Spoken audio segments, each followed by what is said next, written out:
My name is Brian Wesley Johnson, and I want to welcome you to another edition of Soulivity Live. Hey, how you doing, sir? My sister, how are you? Hey. This blend, right? we might need some more wine for this. So let's get this party started, y'all. Hey, my sister, Mademoiselle.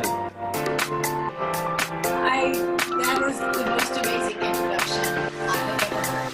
Oh, for being here. Oh, what an amazing day. Go make it even more amazing. Myself and Madison, Brian Wesley Johnson. Thank you for joining us on Saturday morning. Full of passion, purpose, and high quality living. See you next time. I'm done. Hello, everyone, and welcome to another edition of Soulivity Live. My name is Brian Wesley Johnson, and I am so glad you joined us because we have such a great show for you today. We have research scientist and author Kathryn Tristan with us, and I can't wait to chat with her. We've been talking off air, and we got so much good stuff to share with you. But before I get into today's show, I want to report some sad news of the world. Iconic hero and United States Representative John Lewis has passed away after a 6-month battle with cancer. Lewis, the son of sharecroppers who survived a brutal beating by police during the landmark 1965 march in Selma, Alabama, became a towering figure of the civil rights movement and a longtime U.S. congressman. He was 80 years old. As we send our condolences, prayers, and support to all of his family, we will continue to honor his legacy of battling fear and ignorance wherever it may live. Thank you, John, for your service to our nation and the world. We really appreciate you. So let's get to today's show, shall we? You know the wonderfully memorable song of Bob Marley, Three Little Birds, Don't Worry About a Thing? Well, in this song, he describes waking up in the morning to find 3 little birds at his doorstep singing to him. And they were singing, that iconic phrase, don't worry about a thing, 'cause every little thing is gonna be all right. You remember that?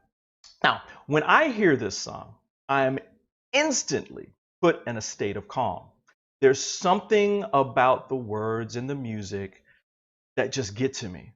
And while this may be true for an instant, even I find myself getting concerned or worried about a myriad of different things going on in my world.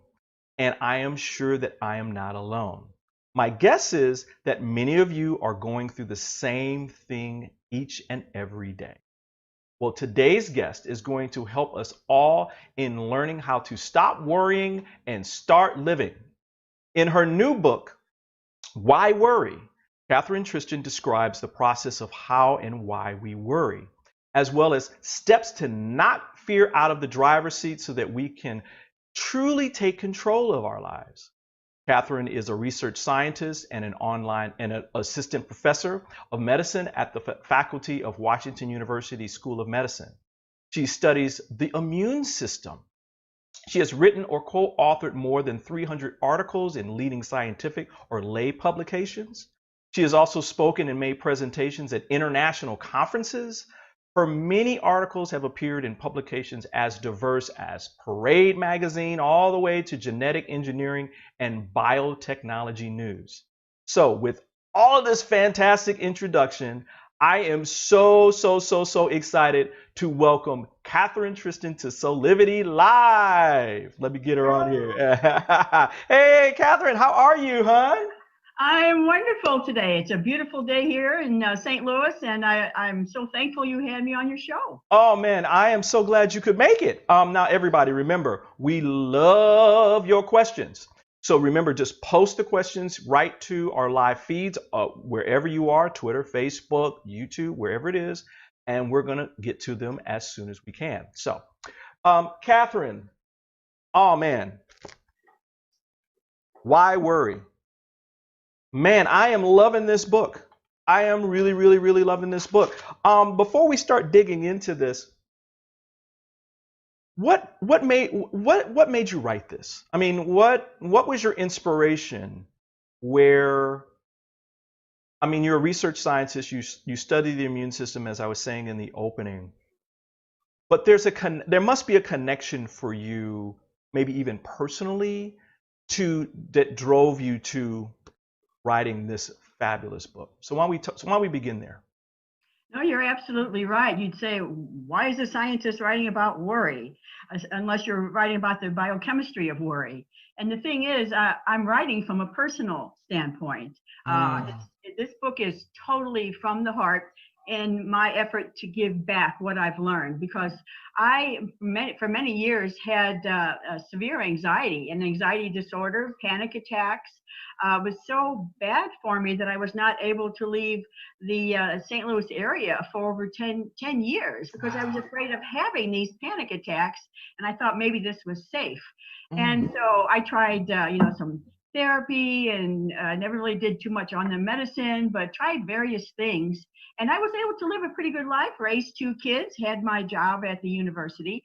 But I eventually was able to draw from a lot of different experiences, from the mind, from the body, and the spirit. And being spiritual, once I learned these lessons, that is what helped me overcome this, and not just some of my worries, but all of my worries. And I mean, you're still supposed to have worry, but I know how to deal with it now. And a lot of people don't. And this is my effort to give back some of the simple strategies that people can use to help themselves, because I still use these strategies for me. And so that's the whole point, is being able to bounce back from these challenges when you have them.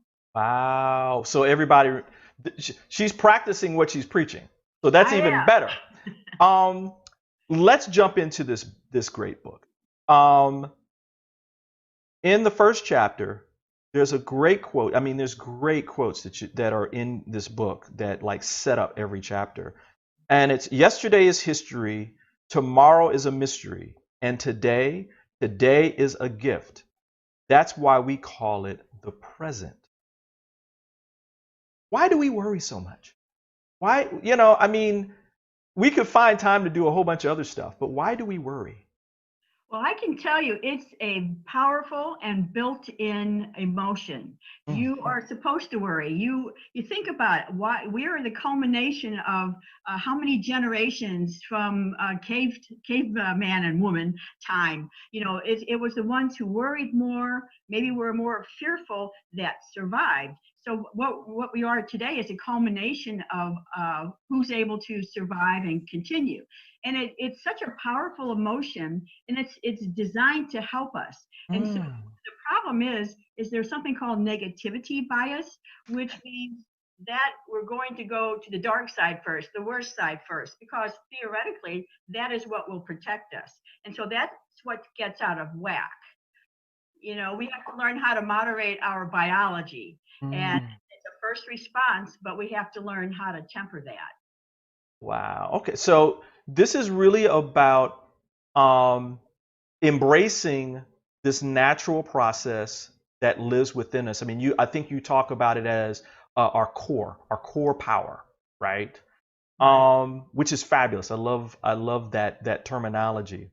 And then you go into the next chapter, which again starts with a beautiful quote from one of my favorites, Mark Twain. I've been through some terrible things in my life, some of which actually happened. Don't you love it? It's true of all of us. And you describe the worry spectrum. What is the worry spectrum? So the worry spectrum basically takes us from a minor concern to maybe an anxiety attack and everything in between. And what starts out, and it can go either way, what starts out as a concern can elevate when that concern hasn't been resolved to more worry, because it hasn't been resolved. So it's percolating in your mind looking for a solution. And if there still isn't a solution coming, then you maybe focus on it a little bit more. That's your mind's way of saying, we haven't figured this out yet. We need to keep worrying about this. And so maybe it ramps it up. Now it's bringing in some of your biology. sort of that fight or flight system, Mm-hmm. because now you're becoming, what was just in your mind is now becoming physical. It's becoming that anxious feeling that you have.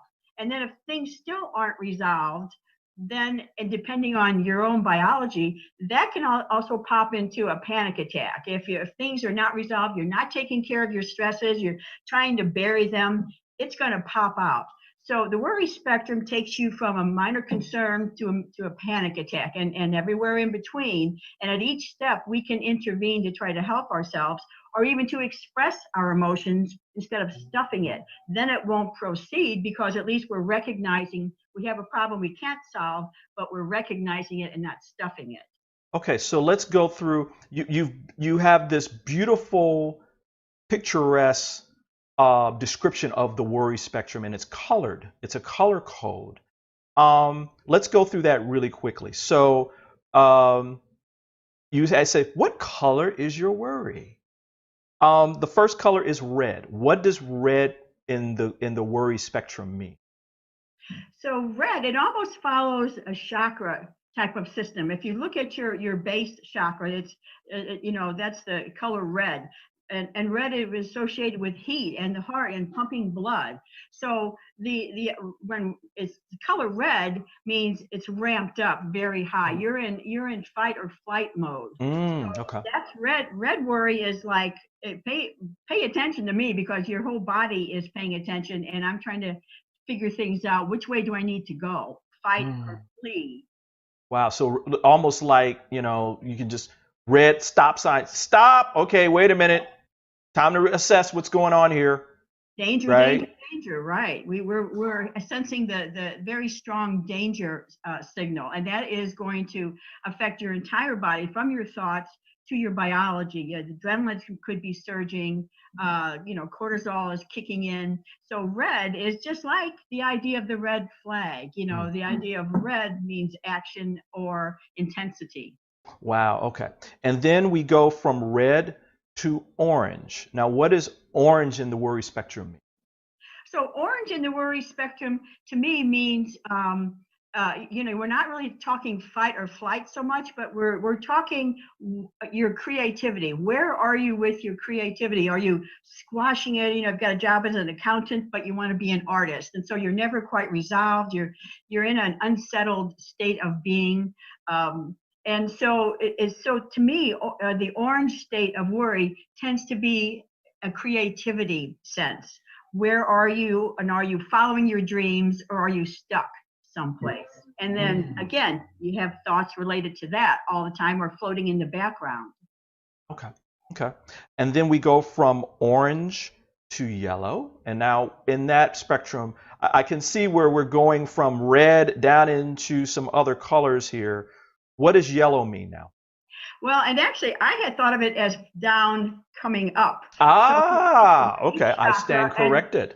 Well, and if you turn it sideways, it's just directional. So the point of it is progression. And so with the yellow, I'm thinking more power. Do you have a sense of your own power? What you can accomplish, what you can't, either in the job that you're in the relationship that you're in? Are you communicating? Do you have a sense of your own power? When you feel helpless, then this area is thrown off, and so you feel, again, you're worrying, what I call in the yellow spectrum. Can I change my life, or can I not change my life? Wow. Okay. Excellent. And now we're getting into green, and so my guess is green is some movement. We're kind of moving and shifting. What does green mean? So we're getting better here, is what that means. But there's always going to be concerns, from very serious concerns to maybe even intellectual concerns. And so the green is more in the center. And the green would be, similar to a chakra system, is where am I in enjoyment of my life? Am I embracing the things that I want to embrace, or am I pushing them away? If I'm pushing them away, again, I may be unsettled because I'm not dealing with problems of relationships, or problems well, I guess primarily relationships. But am I doing what I love and I like? Am I drawing enjoyment into me, or am I just business, business, business, and I'm not focusing on enjoyment? So to me, I that love it. also a sign of worry when you're not enjoying yourself too. Okay, so this is a really, really important thing for people to get. I know people, Soulivity is about passion, purpose, and living. And so the passion is like that first kind of key, right? And part of that is getting into the awareness of what Kathryn's talking about right now, everybody, which is you're getting that sense. Really, is this really what am I in the job that I really want to do, or am I, but I'm just not in the environment, right? And so that's a key. So again, I love this book. Oh, so good. All right. Now we're moving to Blue. Tell us about Blue. So blue is when you're working to communicate with the world. You're working in trying to connect, and aside from being in a job, it's like, are you voicing your personality enough? Are you communicating sufficiently? If you have issues with communication, do you clam up and then you fester after that, or worry about it? So to me, blue is sort of the concern more coming up to your head a little bit about, are you working to vocalize things that you need to vocalize and share the emotion that you should be sharing but maybe aren't. Oh, wow. Okay. Again, I'm on my second read already, so I'm like, I'm gonna go back and I'm gonna like, okay, Brian, make sure you put these notes in here. I'm gonna like rewatch this. All right, 2 more to go. Indigo, which is one of my favorite colors. Indigo. So indigo to me is, where am I connected to my life here on earth and bridging that into the beyond? Where am I with connecting this life with beyond this life? Where am I in my spirit? And that's sort of connected to the next color. But the whole point is that when we enjoy our lives, it's not always just here. It's, are we giving back? What about the sense of sharing what we know? What about helping others? And so this is the sense that you might be worried or feeling uncomfortable because you're not doing this. And maybe this would enrich your soul and your life, but you're not doing it. So this worry makes you pay attention to those aspects. Oh, I love indigo. I'm loving that. And finally, but not least, and we're at the highest level now, violet, or violet, as they would say in France. Violet. Ooh la la. So this is the highest part, and this is, if your life is going very well, and you really don't have a lot of these other worries, or they come and go. What is your connection to your spirit? What is your connection to what you feel is spirit? Are you embracing that too? My mother played music, and at one point would hear music in her dreams. It would wake her up, and at the same time she was going to angel workshops. And so what was happening to my mother was she was hearing angelic music, and she was good enough, self-taught, that she would go to the piano the next morning or that night, or start writing things down. She ended up producing at 65 years old, she started, and when she had a stroke at 83, she was on her 5th CD. So she was hearing this music, and then she got the idea, the feeling that she should be sharing it, not just keeping it in.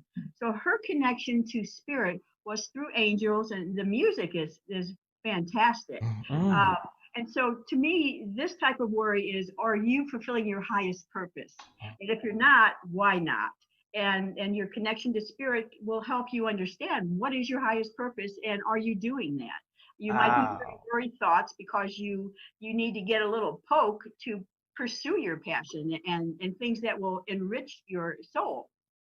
Wow. So, I mean, again, and this is how this is all connected, and why we love having people like you on the show, because you're making the connections between things in our lives that we have to deal with internally and then externally, which all relate to our own highest good, our own creating our best life for not only ourselves, but through that giving and receiving something to the world. I mean, wow. Again, people, this is all connected, and now is the time to start learning about this, becoming more aware, and making the choice.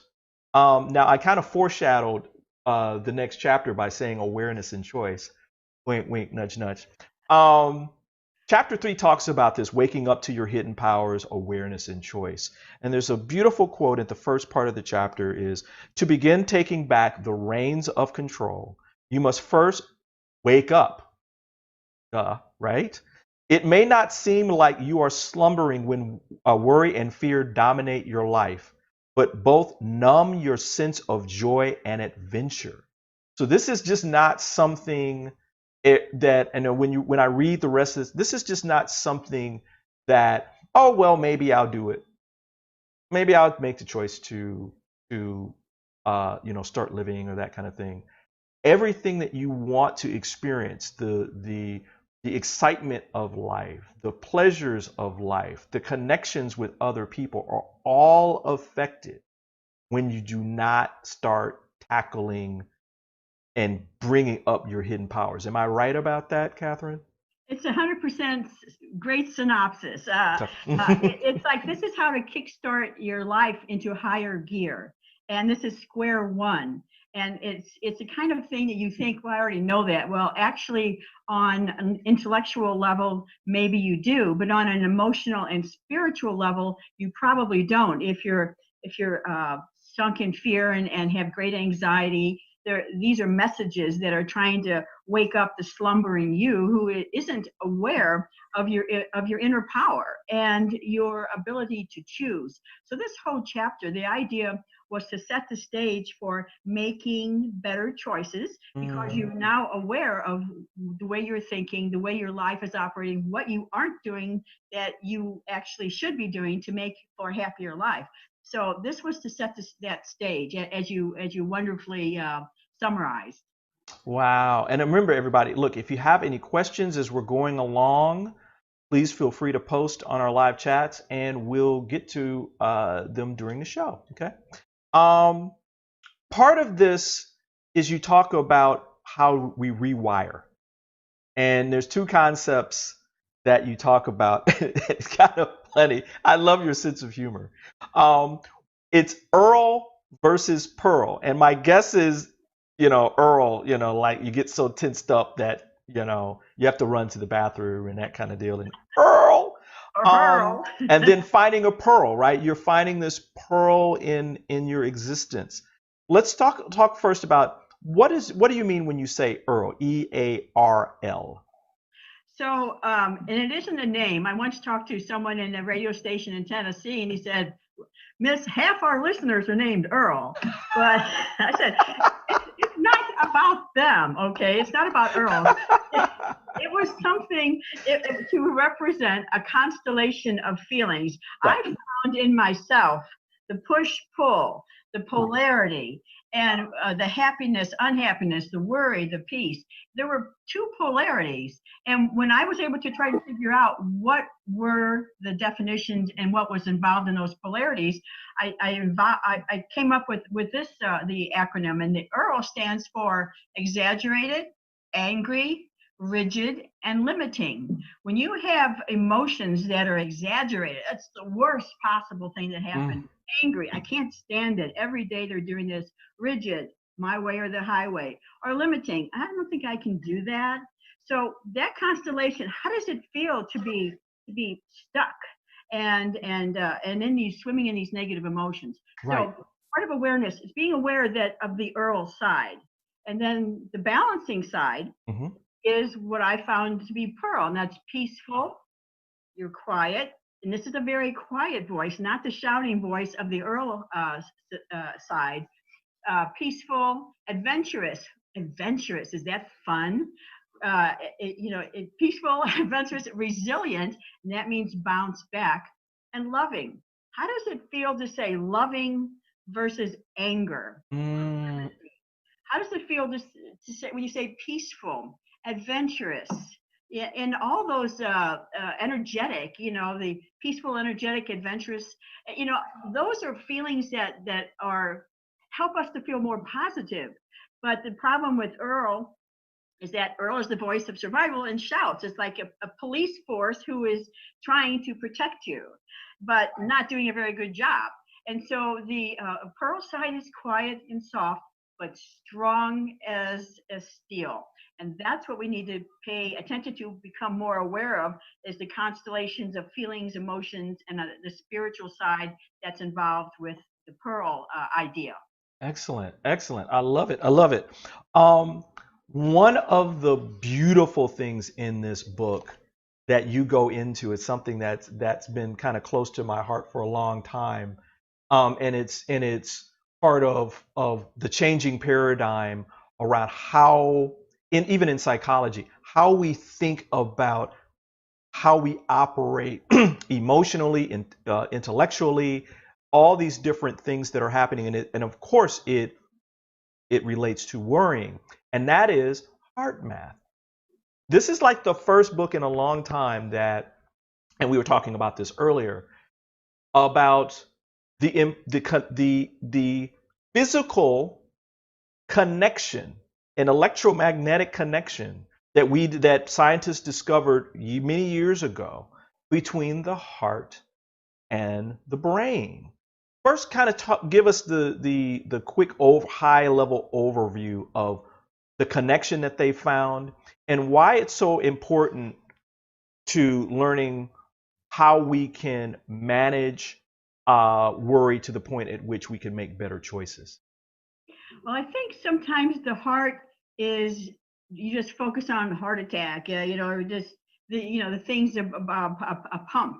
It's so much more than just a pump. It forms first in an embryo and from the organs. And the heart, the idea of the Heart and Heart Math Institute, which if you're not familiar with it, my suggestion is to check it out. And actually, Beyond Words has a wonderful CD about the heart as well. So the idea is that it is a center that is strong, has more magnetism than the brain. It has a very strong electrical impulse. There are physical things that actually make it stronger than the brain. Signals go from the heart to the brain, as well as from the brain to the rest of the body. And there are things that Heart Math has been able to do things such as people holding hands and then measuring the heart rate of that as an energetic measurement. Right. And if someone is in a really bad mood, like a husband or something is in a really bad mood, and then the husband and wife hold hands, she now has a similar rate than what he has. So in other words, it can pass from one to another, whether it's by holding or whether it's by just the waves that emanate from that area. I remember once doing an exercise in a class. Mm-hmm. We all stood around and we were holding hands, and the last person was holding a little ball, like a tennis, a ping pong ball Mm-hmm. that would light up. And it didn't light up until the very last person held the hand. Once we held hands and we're in a circle, that light bulb lit up. So we completed a circuit. So there's energy, there's electricity, there's magnetism. There are probably other forces than we are able to measure right now. It has a copy of every single neuropeptide receptor that's found in the brain. The heart does. They're actually found in the gut as well. So there's massive amounts of communication going on. And we know it from our language. You could talk about, I have a heartache. You don't say I have a brain ache. This is heartfelt. You don't say this is brain felt. So you can see that our language is robust with the idea somehow on an inner level. I think we know that the heart is the key to a lot of our happiness, and it's represented that way. But it's also something we need to pay attention to related to worry and spirituality. Wow. Okay. So we're going to take a pause for the cause here. We're going to do a quick commercial break. And when we come back, Kathryn, what I want to go into is I won't say higher level, but it's the next level of how all this relates to how we perceive our world and how we create and manifest our world, right? How we experience our environment. So everyone, we're going to take a quick commercial break and we'll be back with more Why Worry and Kathryn Tristan. See you soon. Some people have a posture in which the shoulders round. Some people have a belly that came from long hours working in a computer. Driving, grabbing your baby, the posture changes with your lifestyle. So we have to reprogram our posture in order to have a better lifestyle. So what is important here to know? Our world, the house of our body, with the roof here, the diaphragm, with the pelvic floor that is the ground, and the whole core muscles are the walls of the house, have to work properly in order to have a good posture and a good movement. Watch Body Fit with Alexa Marine every Monday and Thursday at 9 a.m. right here on Soulivity TV.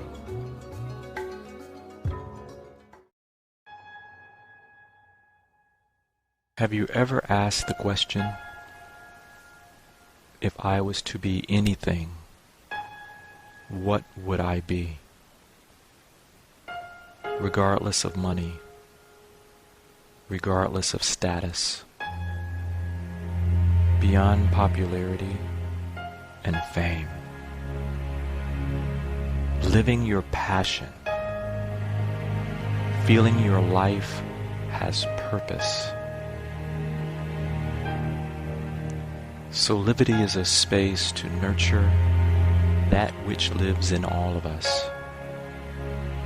A place where work can become play, and doing what we love creates the dreams of a lifetime.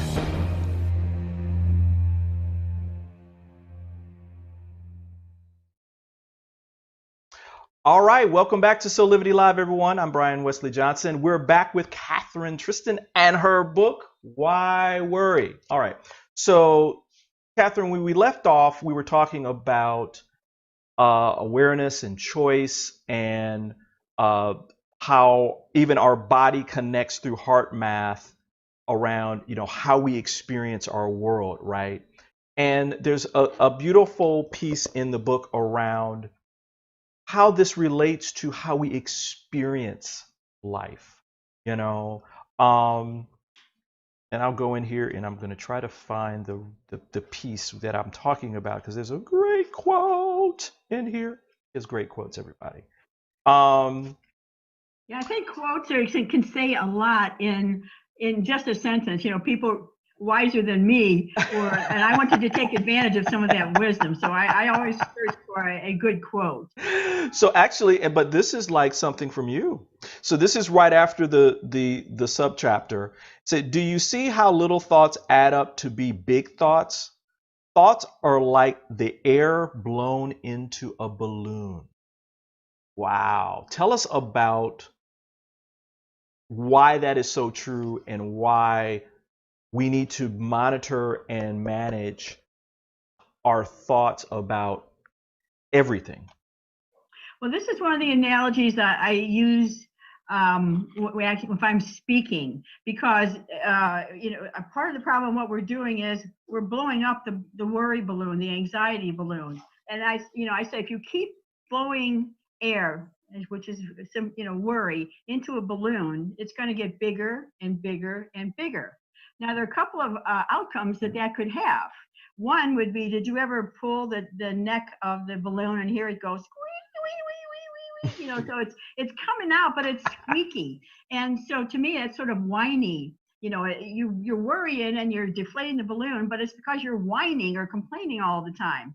And then there's another way where if you blow into the balloon, then it's just like, that's enough air in that balloon, and you let it go, and it's going to fly across the room, like as if you fly out of, your anger, just like boom, it's done. Right. But then if you keep blowing air into the balloon, your worry thoughts, the other outcome is that it can just explode, and that can either be like a panic attack, or that could be just all-out war with whatever it is you're trying to figure out. So the idea is blow less of the negative thoughts into it, or allow it to be not as big as you're going to have these major outcomes. So tackle your worry, and that's why in the book I have so many different strategies. Like there are ways you can help yourself, and not to get to this point. But that's a very easy analogy, I think, to understand. I love it because, again, not only is it easy to understand, when you are going through things, like if you're meditating and you're feeling something, you can literally kind of imagine in your mind's eye, this is, is that balloon expanding or contracting, right? It's what I'm thinking about creating more of this negative energetic energy around me. I mean, we call it negative, more the Earl. And so we got to be careful. We have to be, deliberate about, in a spiritual way, about what we're practicing on a daily basis. Yes, recognition, because if you see you're blowing it, if you become aware, again, back to that, if you see that balloon is starting to get bigger, it's like, oh, wait a minute, I've done this before, but I'm choosing not to do this again. So right. It's going to happen. Worries are going to happen. Anxiety, terrible things like pandemics, things are going to happen, but it's how you manage it that's going to help you the most. Right. And, and this is in chapter 4, everybody, of the book. How you think about anything determines how you experience everything. And at the beginning, there'll be, again, another great quote: our mental commentary influences and colors our feelings and perceptions about what's going on in our lives. It is these thought forms that ultimately attract and create everything that happens around us. So once again, it's a reaffirmation that, what we think is what we create.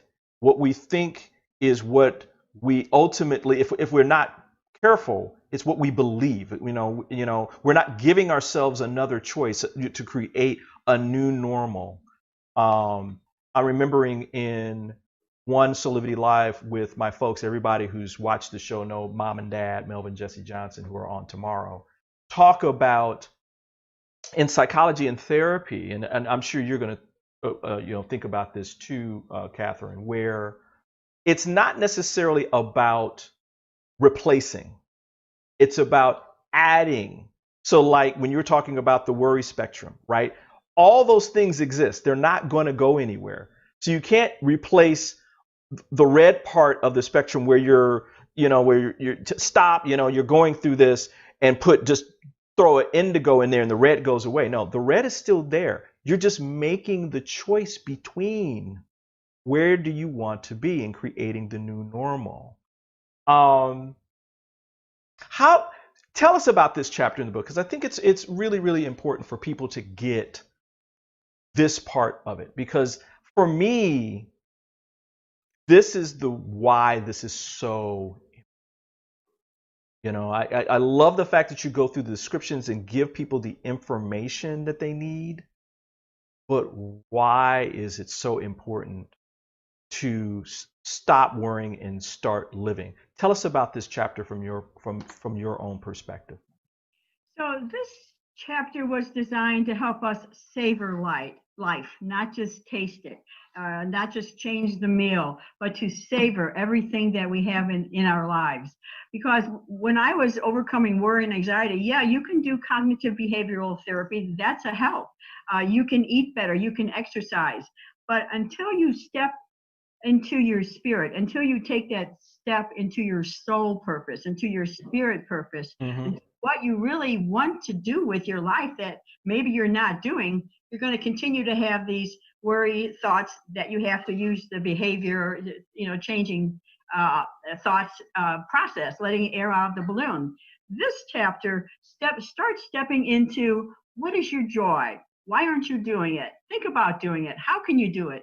How can you connect with higher spirit? How can you connect with higher help? And how can you learn to emphasize your spiritual and your desires for a better life on that level as much as you emphasize the life on the physical level? Yeah. So this was stepping into, by your mind and by your envisioning, what kind of a life you would like to lead, because that would be a less anxious life when you're doing something you really love to do.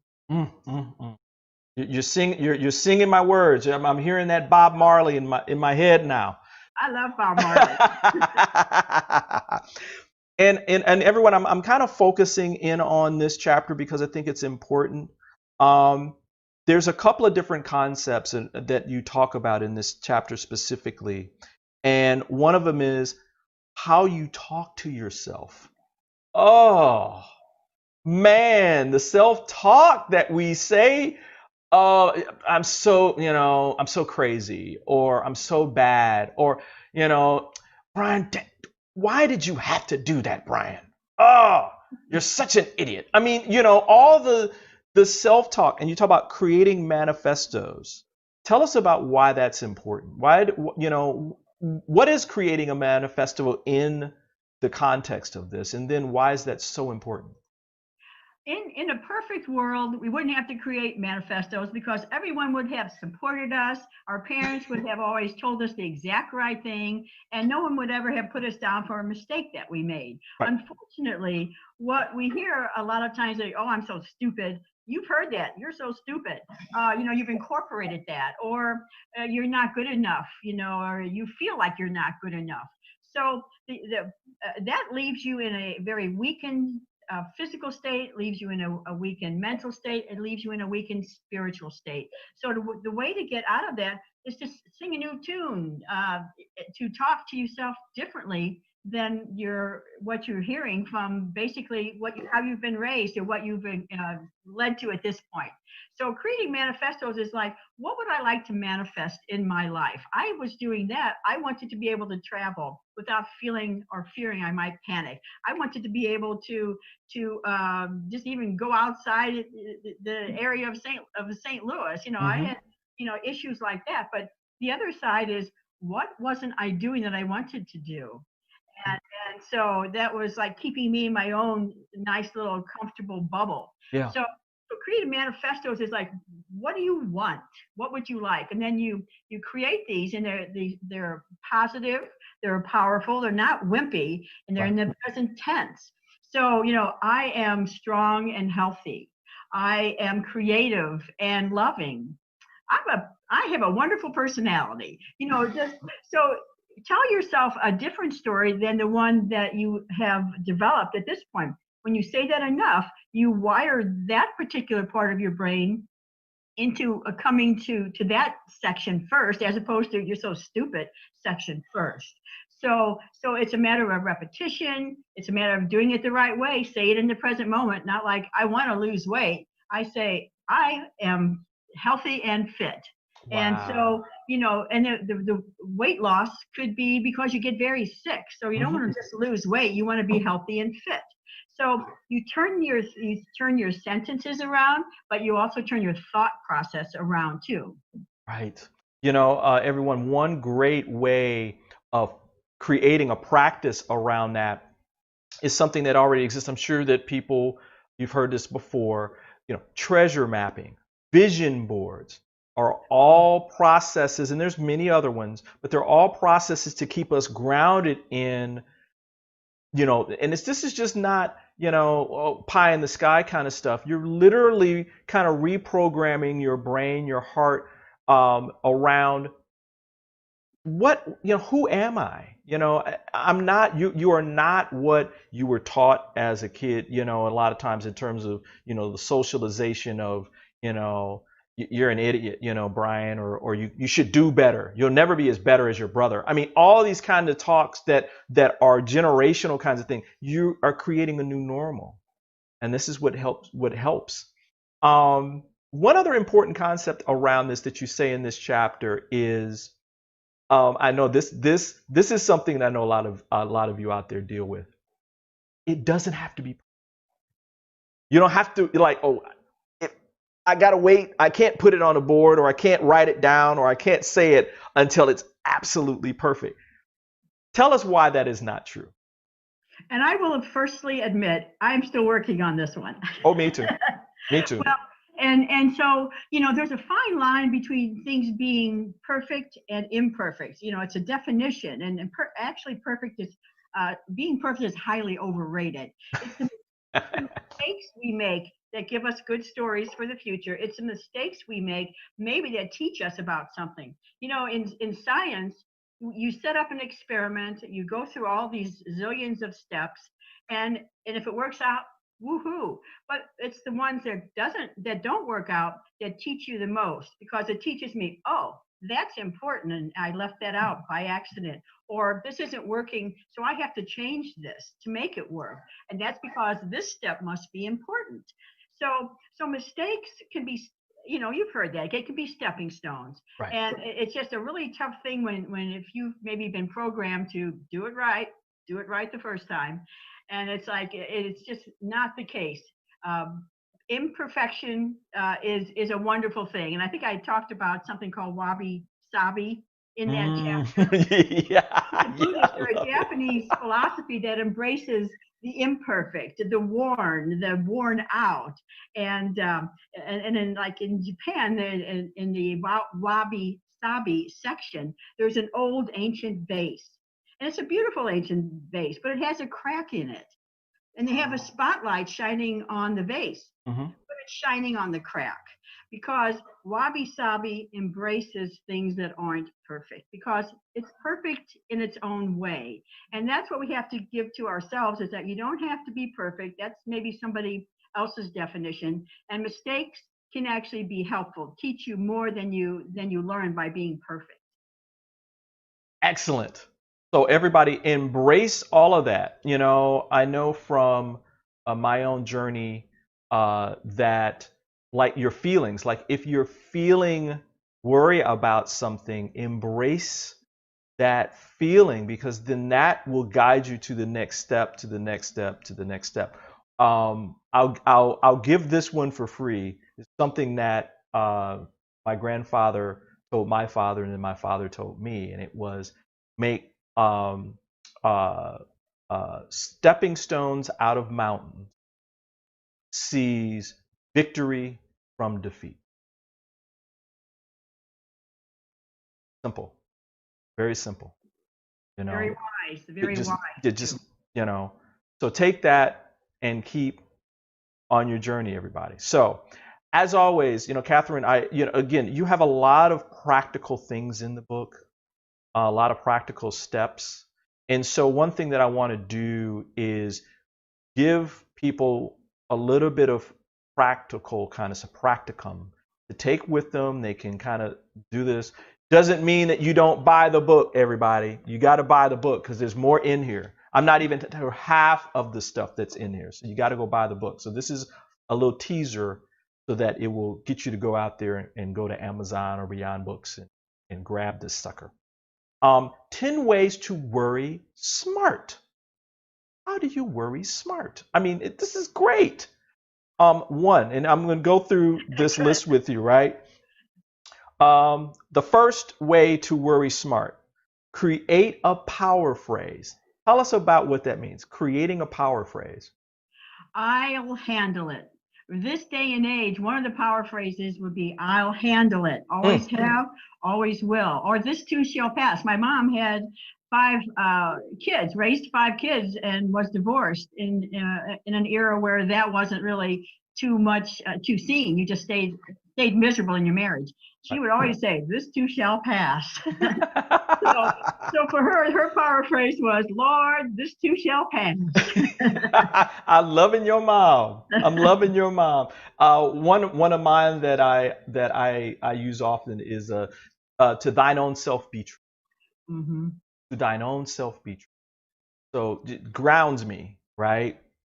I know in my heart what I need to do. So to thine own self be true.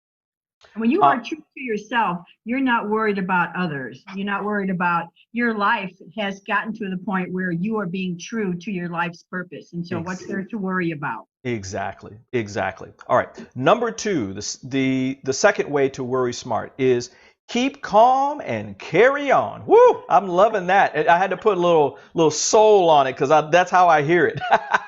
Tell us about that. Keep calm and carry on. Well, and that's the kind of thing where you see that with the crown. I guess it's like the idea is it's going to do what it's going to do. Right. I've got to be true to myself, and I have to just keep going. I have to ask for help. And the thing is, if I'm all upset, initially maybe I am upset, but then I need to be aware that I am, and then bring that down a notch. And now be calm. And when you're in a calm state, you can ask for help and healing from the highest sources. You can ask, whether it's physical help or whether it's spiritual help. But first, you got to get into that calm, energetic space. Right. All right. We're going to do one more, and then we got a question, and then we'll go through the rest. So the third way of worrying smart is postpone worrying, or set a future time to consider issues. How brilliant is that? I'm not going to worry. Have your people talk to my people, and we'll worry about that later. Tell us about that. I think that's what I would say internally. It's to say, have your people talk to my people. And I think that would be kind of a fun way to do it.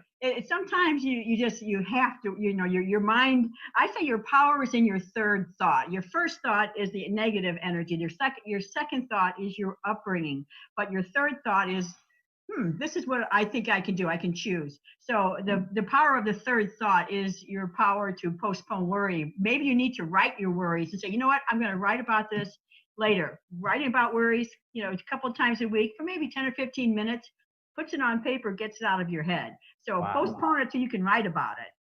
Wow, I love it. I love it. All right. So we got a question that came in from one of our chats. This is from Maria. Hi, Maria. How are you? And welcome to Soulivity Live.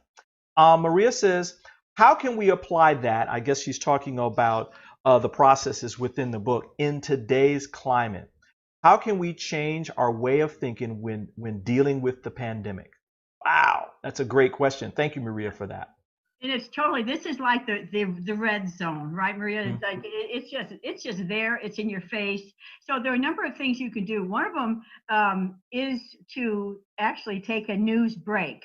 First thing you see that in the morning, the last thing you go to at night, you take it a little bit out of your space.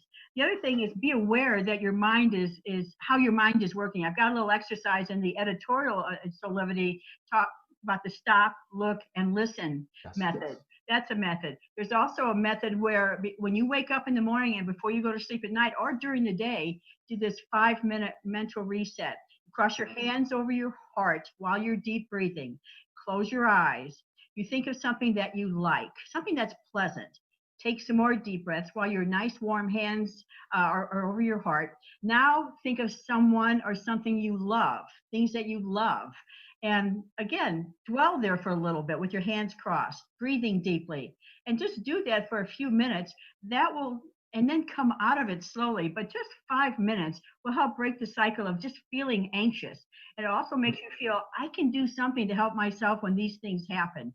You might need to have people help you depending on what your situation is. And you may need to get financial help. You may need to get psychological help, talk to a physician, a psychologist. But there are things that you can do to help yourself. Take control of your mind, practice this type of exercise, and also to stop, look, and listen.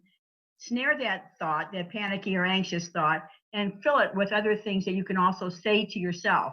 We will get through this, and this is very difficult, but it's something we have to be in for the long haul. But strategies you can do, and check my website too, because I have, I think, 5 or 6 things that are concrete you can do to help yourself. But those are just some real quick ones. So there are a lot of things you can do to help yourself. Excellent. Thank you for that. And great question, Maria. I mean, again, worrying. That's what we're doing in this pandemic. This is things that we talked about this off air, where these are things that we've never experienced and won't experience in our lifetime and our children's lifetime and their children's lifetime. I mean, it's like centuries kind of stuff, like since the plague, right? All right. Well, you stole the thunder on number 4, which is write about your worries. But so we got that one. Number 5, ways to worry smart. Imagine the best case scenario. So it goes again to, that's kind of maybe the other side of creating manifestos, my guess is. So talk about that. Imagine your best case scenario. So you might have to ask at this point, we're in a pandemic. How can we imagine anything except being in a pandemic? Well, and this is not pie in the sky kind of stuff. No, we're not trying to change the globe with this kind of thought. But what we're trying to say, how do I get through today? How can I create something that's enjoyable today? Have a routine if you don't have one. Break your routine, maybe. And so part of that is the whole idea is just make some changes, but also envision this is going to be a good day. Instead of me thinking this is going to be an awful day, you could also think just as well, I'm going to use this day productively, or I'm not going to work today. I'm going to just be with the kids and not try to do work and kids this day. It's stressing out.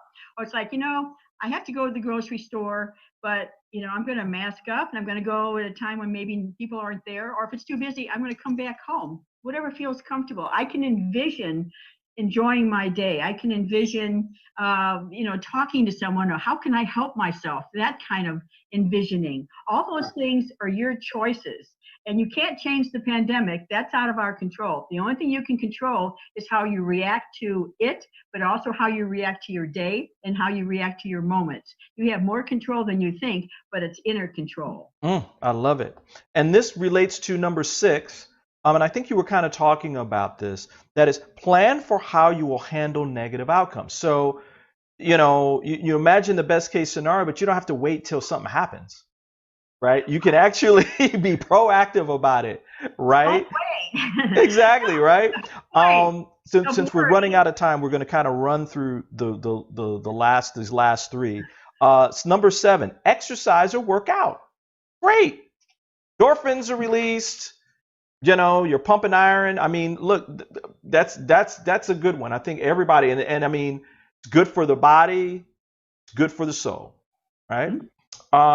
Number 8, spend time quietly relaxing or out in nature.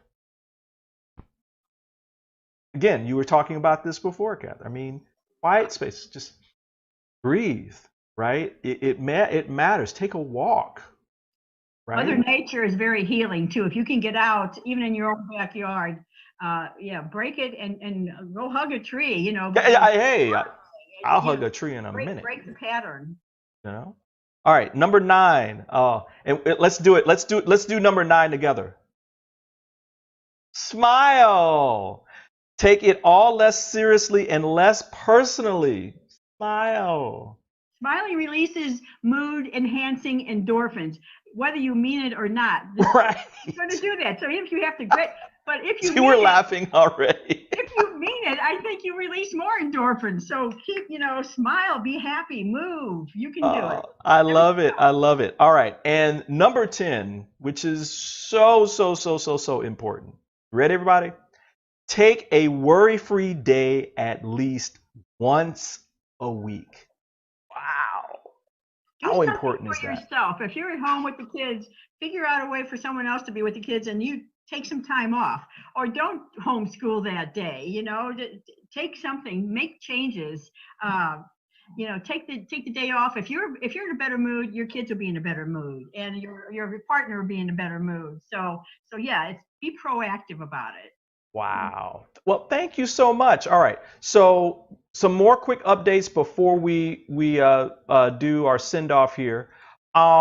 Now, earlier in the month, we kicked off an exciting new collaboration with Beyond Words Publishing. And as part of this collaboration, all of you get to benefit. We are doing giveaways. We are giving great gifts like last week, Paul O'Brien's I Ching vision cards, or even Kathryn Tristan's book, Why Worry? Yes! Now, if you want the chance to receive a great giveaway from Soulivity and Beyond Words, you need to join our new Soulivity Magazine book club, Inspiration Central, on Facebook. I'll be posting the details within the chat, so you can go and join the club. In the club itself, we'll be posting details about all our fantastic giveaways there. We'll be giving away great gifts and books over the next few months.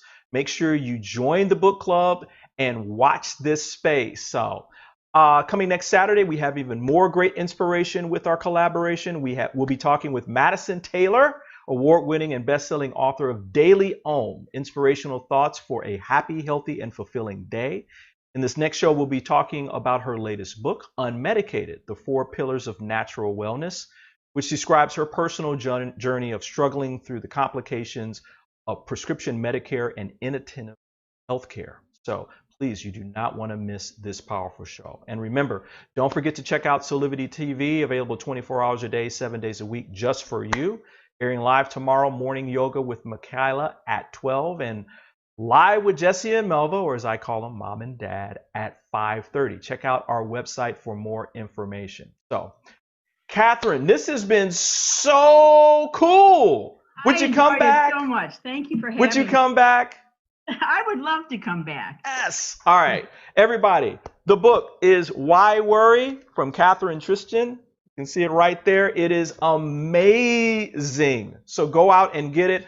I'll be posting information to the feed later, so you can go check out her website. You can follow her on her social media, and you can read information about Beyond Words as well. So, Kathryn, I guess it's time for us to say adieu. I know. Wait a minute. I know, but we'll smile. We'll smile. It's all Well, good. listen, everybody. Well, until next time, on behalf of myself and Kathryn, this is Brian Wesley Johnson, wishing you all a life full of passion, purpose, and high quality living. Bye-bye now.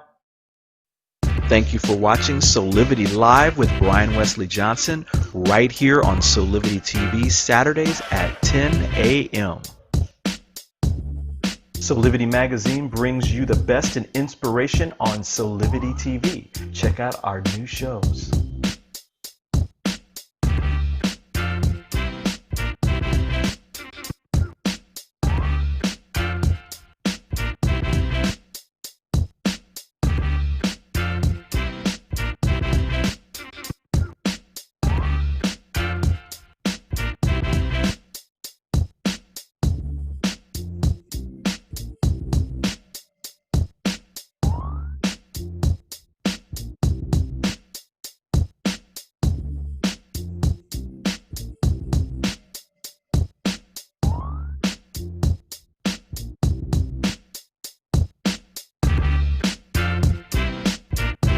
Mark your calendars for Soulivity Magazine shows by going to soulivity.com now.